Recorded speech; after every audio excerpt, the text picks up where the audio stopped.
Hey guys, it's Steph here. It's an absolutely beautiful evening. So I had to get on here and just highlight a beautiful color combination. So these plants that I have back here, they're in a part shade area. So it gets afternoon shade, but plenty of sunlight in the morning for probably 5 to 6 hours. And they're perfect for these plants. Some of them are deep shade lovers, but they do a little bit better with some sunlight. The color is gonna be a little bit brighter and they're just gonna thrive. So this soil is well draining, but it doesn't dry out too much. It's pretty loose. We're under a willow tree and I just love the color contrast. So many striking, beautiful colors and complements to each other. So let's check it out. I have the Carl Fuchs. It's this beautiful silver foliage tree. It's gonna get tall. It'll probably get 10 to 15 feet tall and maybe 6 to 8 feet wide. But I can raise the canopy as it matures and it looks just fine. Some evergreens, they look terrible when you do that, but this is one of those that is not the case. But I did plant some lower growing perennials in here. So as you can see, look at these cute little dainty flowers. These are the Geum. These are I think they're called the petticoats. They're a smaller variety. This might be the peach Geum or I can't remember because there's so many that are similar, but these are a smaller variety. But in the shade, they reach a little bit more, so they get a little bit taller. If they were in the full sun, they'd stay a little bit shorter, but they have been blooming forever, probably going on a month now. And their foliage is so great when they're done blooming. It stays like this all summer long.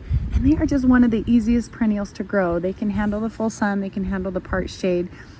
And look at all of these ones that are still trying to pop out. So they just give you blooms for a very long time.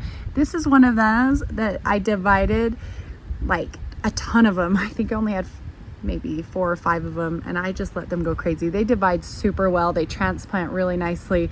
And so I'd highly recommend dividing these ones. And you can divide them when they're young. Some don't do so well when they're young, but these are absolutely great for that. I just wanted to show you a little close up. Look at him next to that blue tree. Isn't that stunning? Okay, so I just added some coral bells. This is what I was really excited about, also known as Heuchera. And I only have 2 of them because they're really expensive. These are ones that as they mature, you can lift and divide too, but you don't really want to do it when they're too young. They don't do as well. But look how cute they are. I thought these Geum needed something to anchor them a little bit more, give them some texture, especially when they're done blooming.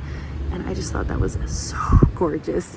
So I've got to buy so I ripped off a leaf over there so I can take it to the nursery and match it. They were hanging out in my container pots up there.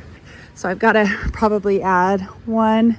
I'm just going to fill in some bare spots, maybe 5 more throughout. And then these get cute little blooms. Once these start to fade, they're going to give me some little spikes of blooms that are usually white or pink, but they're really pretty. We mulched it really heavily and that has just done wonders for the soil.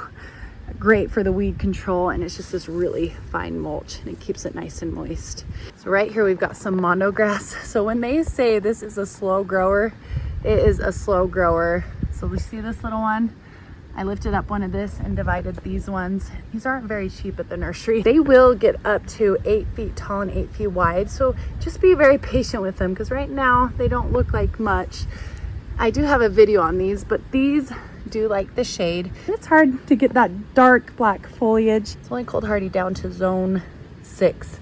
I'm in zone 6. We're kind of leaning towards more zone 7 now. Then someone was asking about my climbing hydrangea, so I've added this, and this is on the north side, so it's not going to get a lot of sunlight. Probably 3 hours in the morning, maybe some dappled sunlight in the late evening, but they get big on this north side. It will take up this entire wall. And they're really slow growers too, but it's happy. It's one of my favorite climbing vines to grow because you don't need to put a trellis on the brick. It will just make its way up there and it's not too invasive and it gets these beautiful white blooms.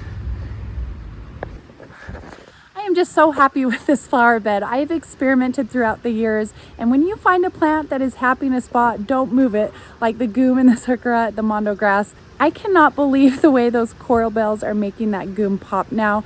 I knew I needed a contrast, something a little bit more leafy, and those were the perfect addition, especially that color. That's happened to be what I had, and it was perfect. So hope you like this combination as much as I do. It brought you a little bit of joy, and I will see you in the next video. Thanks for watching. Bye.